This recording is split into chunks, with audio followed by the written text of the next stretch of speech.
మనకు తల్లి వేసిన మేలు మన గోమాత చేస్తుంది. మనం ఒక 2 రూపాయలు దానికి పెట్టుబడి పెడితే 10 రూపాయలు మనకి ఇస్తుంది. నాణ్యతగా ఉండి ప్యాట్ ఎక్కువ వచ్చి పాలు ఎక్కువ ఇవ్వాలంటే చాలా దోహదపడుతుంది. ఫస్ట్ గడ్డి పెట్టిన తర్వాతనే పాడి పశువులు. నమస్తే, హాయ్, హలో మిత్రమా, నేను మీ సురేష్. సో ప్రజెంట్ మన పక్కన ఉన్నటువంటి రైతన్న గారి పేరు రామరెడ్డి అన్నగారు. అన్నగారికి డైరీ ఫామ్లో సుదీర్ఘమైన అనుభవం ఉంది. అయితే ఎస్పెషల్గా ఈరోజు ఒక డైరీ ఫామ్ సక్సెస్ఫుల్గా రన్ చేయాలంటే అసలు ఏ విధమైన జాగ్రత్తలు పాటించాలి, అలాగే మళ్ళీ పాల ఉత్పత్తి పెరిగి వెన్నె శాతం రావాలంటే ఏ విధంగా పాటిస్తే బాగుంటుంది అనే విషయాలు మనం రైతన్న గారి మాటలో తెలుసుకునే ప్రయత్నం చేద్దాం. నమస్కారం రైతన్న గారు. నమస్తే. నమస్తే. మీకు ఈ రంగంలో ఎన్ని సంవత్సరాల అనుభవం ఉంది, అసలు మీరు ఏ విధంగా వచ్చారు? నా పేరు అండం రామరెడ్డి, మాది రామచంద్రగూడెం, లింగాలపురం మండలం, జనగాం జిల్లా. నేను గత 35 సంవత్సరాల నుంచి కూడా పాల పరిశ్రమను నడిపేయడం జరుగుతుంది. అయితే ఇందులో మేము చిన్నప్పటి నుంచి కూడా మా అమ్మగిన పాలు తీసుకొని పెరుగు తోడుపెట్టి జీడికల్లో టెంపుల్ దగ్గర అమ్ముకోవడం ఇలా జరిగేది, పాలు అమ్మేది. అయితే అదే మాకు ఈ వ్యవసాయ రంగంతో పాటు అనుబంధ సంస్థగా ఈ పాల కేంద్రం పాడి పరిశ్రమ ఎంచుకొని అప్పటి నుంచి కూడా మా నాన్నగారి నుంచి కూడా జరగడం జరిగింది, నడిపేయడం.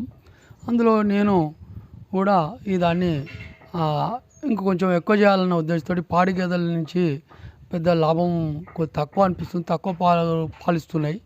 ఏది ఇచ్చినా 4-5 లీటర్లు, అంతకంటే ఎక్కువ ఇవ్వకపోయేది. ఎంతో మంచి శ్రద్ధ చేస్తే ఒక 8 లీటర్ వరకు ఇచ్చేది. కాబట్టి దానికంటే ఈ ఆవులు అయితే బాగుంటట్టుందని గత 8-10 సంవత్సరాల నుంచి కూడా ఆవులు తీసుకురావడం జరిగింది, ఆవులను పెట్టడం జరిగింది. ఆవుల ద్వారా కొద్దిగా పాడి పరిశ్రమ ఎక్కువగా ఇంప్రూవ్ అవుతుంది. కాకపోతే కొన్ని సమస్యలు ఉంటే మాత్రం మనం జాగ్రత్త చూసుకోవాలి. వాటిని మన తల్లి పిల్లని ఎలా చూసుకుంటామో కన్న పిల్లను, ఆవులను కూడా సున్నితంగా ఉంటే అలా చూసుకోవడం జరుగుతుంది. చూసుకుంటే మనకు తల్లి వేసిన మేలు మన గోమాత చేస్తుంది. అందుకే దాని పేరు గోమాత అని కూడా వస్తుంది. మాత అంటే తల్లి. ఆ తల్లి లెక్కల మనల్ని సాకుతుంది. అది మనకు తల్లి కష్టం చేసి సంపాదించి మన ఎట్లా సాకుతుందో ఈ ఆవు కూడా, గోమాత కూడా మనం ఒక 2 రూపాయలు దానికి పెట్టుబడి పెడితే 10 రూపాయలు మనకి ఇస్తుంది. ఎలా దాని రూపకంగా మనం పెట్టినాం అనుకో, 5 రూపాయలు దాని పెట్టినాం అనుకో, 20 రూపాయలు 30 రూపాయల పాలు ఇస్తుంది మనకు. అది కాబట్టి అది గోమాత అని అప్పటి నుంచి కూడా మన చిన్నప్పటి నుంచి కూడా మన పెద్దలు కూడా పూర్వీకులు కూడా గోమాత అని పేరు పెట్టారు దాన్ని. గారు, మీ సుదీర్ఘమైన అనుభవంలో ఒక డైరీ ఫామ్ అనేది సక్సెస్ఫుల్గా రన్ చేయాలంటే అసలు ఏ విధంగా పాటించాలి? అంటే ఒక సామాన్యమైన రైతు 1, 2, 3 ఆవులు తెచ్చుకున్నప్పుడు ఏ విధంగా పాటిస్తే బాగుంటుంది?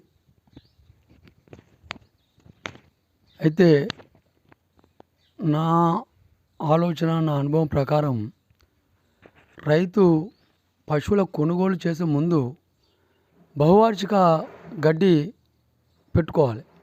అందులో సూపర్ నేపియర్ కానీ, బుల్లెట్ నేపియర్ అని ఇప్పుడు వచ్చింది కొత్తగా, అది కానీ, లేకపోతే లూసర్ని కానీ, కొంత ప్యారగడ్డి కూడా పెట్టుకుంటారు. అట్లాంటివి పెట్టుకోవాలి. పెట్టుకొని ఒక 4 పశువులు కనుక మనం ఎంపిక చేసుకొని సాదుకోవాలి, పాడి పరిశ్రమను మంచి డెవలప్ చేసుకోవాలనుకుంటే తక్కువలో అర్ధెకరం తక్కువ ఉండొద్దు, ఇక పైన ఉండాలి. అర్ధెకరం కొంచెం పైన, అర్ధెకరం తక్కువ ఉండొద్దు గడ్డి పెడితే ఆవిడికి పశువులకు సమపాలల్లో సమతుల ఆహారాన్ని అందించిన వాళ్ళం అవుతాం. అది కరెక్టు టైం టు టైం పెట్టడం ద్వారా దానికి సరైన ఎనర్జీ వచ్చి పాలు అధికంగా పడి డైరీ రంగంలో సక్సెస్ కావడానికి చాలా దోహదపడుతుంది. ఫస్ట్ గడ్డి పెట్టిన తర్వాతనే పాడి పశువులకు కొనుగోలు చేసుకోవాలి. ఇప్పుడు ఎస్పెషల్గా ఏంటంటే, ఇప్పుడు పాల ఉత్పత్తి పెరిగి వెన్నె శాతం అధికంగా రావాలంటే ఏ విధమైన జాగ్రత్తలు పాటిస్తే డైరీ ఫామ్లో కొంచెం రేటు కూడా అధికంగా పడుతుంది? వెన్నె శాతం ఎక్కువ వస్తే మనకు రేటు కూడా అధికంగా పడుతుంది కదండి, అట్లా ఏ విధంగా పాటిస్తే బాగుంటుంది? అయితే పశువు పాలు నాణ్యతగా ఉండి ప్యాట్ ఎక్కువ వచ్చి పాలు ఎక్కువ ఇవ్వాలంటే దానికి సరి అయిన విటమిన్స్, మినరల్స్ అన్నీ అందాలి. అవి అందాలంటే మనం ఇచ్చే దానలో కానీ, మనం ఇచ్చే పచ్చిగడ్డలు కానీ ఉండాలి. అయితే ఉత్త గడ్డి తింటే అట్లా పెద్ద అన్ని రకాల విటమిన్స్ అవన్నీ ఉంటాయి. అయితే దానికి తగ్గట్టు ఒక లూసర్న్ అని ఉన్నది. ఆ లూసర్ను నెంబర్ 1. అది ఒక పశువుకు ఒక 4 కిలోలు సరిపోతుంది ఒక రోజుకు. 4 కిలోలు లూసర్న్ గడ్డి వేయాలి. అందులో అన్ని రకాల విటమిన్స్, మినరల్స్, ఖనిజాలు అన్నీ ఉంటాయి కాబట్టి సమపాలలో మనకు పశువుకు కావాల్సిన అన్నీ అందుతాయి. లూసర్న్ గడ్డి, సూపర్ నేపియర్ గడ్డి అవి మనం ఒక కుట్టిగా తయారు చేసి దాంట్లో ఈ ఈ ఇంత వరిగడ్డి కూడా పెట్టుకోవచ్చు, కలుపుకొని కూడా కొట్టుకోవచ్చు. వరిగడ్డి కూడా వేస్ట్ కాకుండా అలా కలిపి కూడా కొట్టి పట్టుకొని పోసుకోవచ్చు. పోసుకుంటే సరి అయిన మనం కనుక జ్వరం వస్తే ఎట్లా టానిక్లు, పౌడర్లు ఎట్లా వాడి మనం తొందరగా క్యూర్ అయ్యి మంచిగా అవుతున్నామో అది కూడా దానికి ఏ జబ్బు రాకుండా, జ్వరం రాకుండా ఉండాలంటే ఈ లూసర్న్ గడ్డి, సూపర్ నేపియర్ గడ్డి ఇవన్నీ సమపాలల్లో అందించినప్పుడు అది పూర్తి ఆరోగ్యంగా తయారయ్యి ఆవు అధిక పాలు ఇవ్వడానికి వెన్న శాతం కూడా నాణ్యతమైన పాలతో పాటు వెన్న శాతం కూడా పెరిగి మనకు పోసిన పాలకు కూడా గిట్టుబాటు ధర వచ్చి 46 రూపాయలు అట్లా 1 లీటర్కు 48 రూపాయల వరకు కూడా పడతాయి.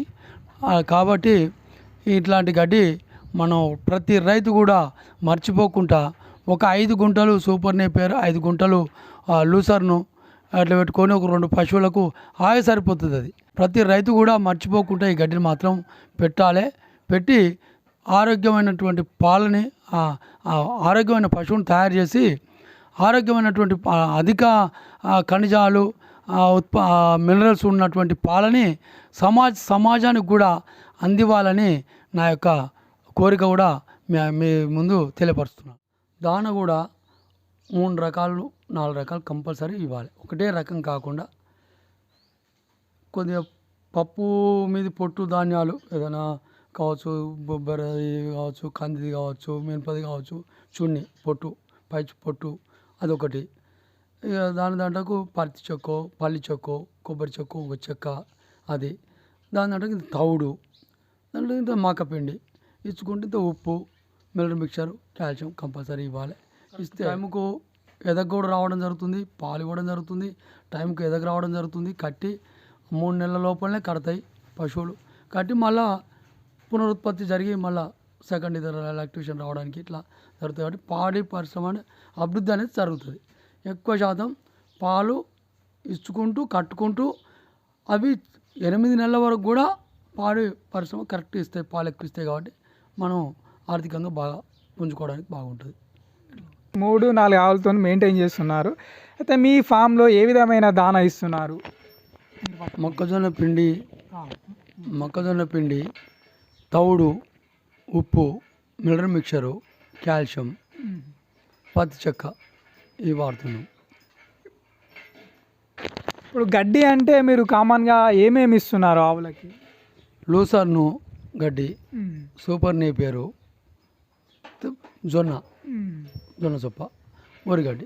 సరే కదా, ఇప్పటికీ కూడా ఒక 4 ఆవులతో కూడా డైరీ ఫామ్ మెయింటైన్ చేస్తున్నారు రైతన్న గారు.